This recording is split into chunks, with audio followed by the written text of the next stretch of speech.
Let's talk through the new Proteus datasheet. So first of all, Proteus is an arbitrary waveform generator. So what is an arbitrary waveform generator? Well, an arbitrary waveform generator allows you to create arbitrary waveforms, or any type of waveform that you can think of. There are some constraints to what you can create, and as we go through the datasheet, I'm going to articulate them, and you can know where the boundaries of the instrumentation is versus what your customer requires. And by the end of this video, you should be able to walk a customer through the datasheet and be able to point out some of the key specs and have a conversation about how does that meet their requirements. So first of all, Proteus comes in 3 basic platforms. What we've got here is the datasheet for the modular platform. Modular means it comes in PXI.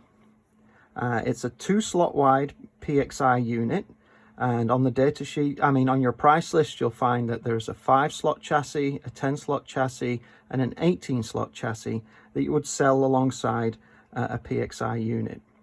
We also have a desktop platform which uses a custom chassis for these modules, and the modules aren't removable on the desktop, and it has a screen, so it's a self-contained piece of instrumentation. And then we also have the benchtop, which is the same as the desktop, but the screen is removed, so it takes a little bit of cost out, and it's a little cheaper, and you have to connect that up to an external computer. So first of all, choose your platform. Next, choose your sample rate. So there's 3 different models of the Proteus fundamentally. There's a 1.25 gigasample, there's a 2.5 gigasample, and there's a 9 gigasample unit. What this means is essentially the maximum frequency that the Proteus arbitrary waveform generator can output. So what we call in the first Nyquist zone, at 9 gigasamples, the maximum frequency would be 9 gigasamples divided by 2, which equals 4.5 gigahertz would be the maximum first Nyquist output frequency. 2.5, it would be 2.5 gigasamples divided by 2, which would give you 1.25 gigahertz of maximum frequency. We also allow the instruments to work in multiple Nyquist zones, 2 Nyquist zones to be exact. So when the customer says what's the maximum frequency, first Nyquist zone, it's going to be the sample rate divided by 2, and then the second Nyquist zone, it's actually going to be equal to the sample rate. So a 1.25 gigasample unit in the second Nyquist zone has a maximum frequency of 1.25 gigahertz. Next feature to look at, and this is not an optional feature, but it's a very cool feature, is the NCO. That stands for Numerically Controlled Oscillator, which is a complicated way of saying within this instrument we have a full up-converting architecture. It's built onto the chip, it's fully digital, it doesn't require the calibration that analog IQ modulators require, and it's ready to go straight out the box. So we'll look at some of the specs of that. It also has what we call real-time streaming, and this is the ability to feed data into the instrument at 6 gigasamples per second and play it out uninterrupted. So you could just stream data all day and all night at 6 gigasamples per second, and the instrument would 6 gigasamples per second or less, and the instrument would play it out.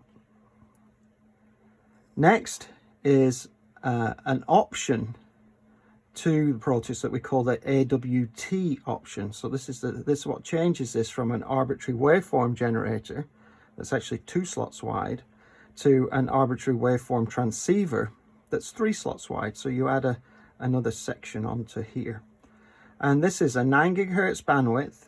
It samples at 2.7 gigasamples per second, and we use the multiple Nyquist zones again to give you the full 9 gigahertz of bandwidth. It's 12-bit digitizer, and what this does is either you can take the data straight out of the instrumentation and analyze it in the time domain, or you could feed the data into the user customizable FPGA and have that FPGA then make different decisions based on the data it's received to play out new waveforms out of the arbitrary waveform generator function. If you don't want to stream the data into the instrument, it works just like a regular arbitrary waveform generator. So it has a task-orientated sequence programming function, i.e. you can string a lot of waveforms together, play them out in a specific order to emulate different scenarios. And you can store all that in its 16 gigasamples of memory. And one of the cool features that I found with this instrumentation is that as you're playing waveforms out, you can be downloading waveforms into the same memory area, and as soon as the waveform's being played out, the new one will then play. So that's a very good feature that a lot of arbitrary waveform generators don't have. When we look at things like the phase noise and the spurious performance, what we're trying to say here is the spectral purity of the instrument is very good. Competitively, it is better than all its closest competitors. And as we get into the datasheet, I'll explain a little more what the phase noise and spurious performance means. We've already touched on the user customizable FPGA and how that links to the digitizer and how that links to the arbitrary waveform generator.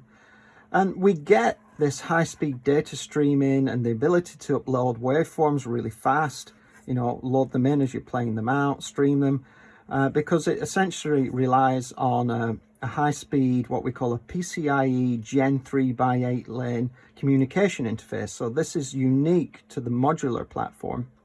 The benchtops and the desktop instrumentation are a little slower, but to get the highest data transfer or load the most waveforms in over and over again, PCIe Gen 3 really facilitates that. And then finally, here in the corner of the datasheet, we say it's modular. I've already explained it's modular. In terms of competitiveness for multi-channel density, I mean how many channels you can fit per square inch, Proteus does lead the way in the marketplace compared to our closest competitors. The second page of the datasheet reiterates it's modular, scalable, and compact, just what I've talked about. It reiterates the ultra-fast communications interface that I've just talked about. It talks about the feedback control system, that is the AWT function with the built-in FPGA and the ability to change waveforms on the fly as you make measurements on the output of, say, an experiment or a received radar signal or a received comm signal. And then here, we use the word generate any imaginable scenario, and that's because it's an arbitrary waveform generator. We can generate any waveform that we like within the constraints that we're going to talk about. We can string them together. We can play them in different orders. We can loop them around, say 10 times or 100 times. We can make decisions in the FPGA. And we keep, based on the acquisition that we've done, because we've not only is an AWG, it's also an AWT, providing a very unique product in the marketplace in terms of the performance that we have that we'll go through as we go through the data sheet. It certainly fills a much needed gap in the marketplace that only higher performance instruments could meet originally. So this unit, our highest performing unit, the 9 gigasample unit, which is this unit here, current list price is around $30,000. The next closest in performance to this type of instrumentation is, say, this is a 9 gigasample, would be a 50 gigasample unit, which would cost you in the region of $100,000. And then below that, there's a lot of units that fill the 1.25 gigasample. We do have 1.25 gigasample units to compete head on, but really our goal with the instrumentation here is to try and fill the gap between the 1.25 gigasample needs and the 50 gigasample needs by using our 9 gigasample unit. Okay, let's go on to the specifications.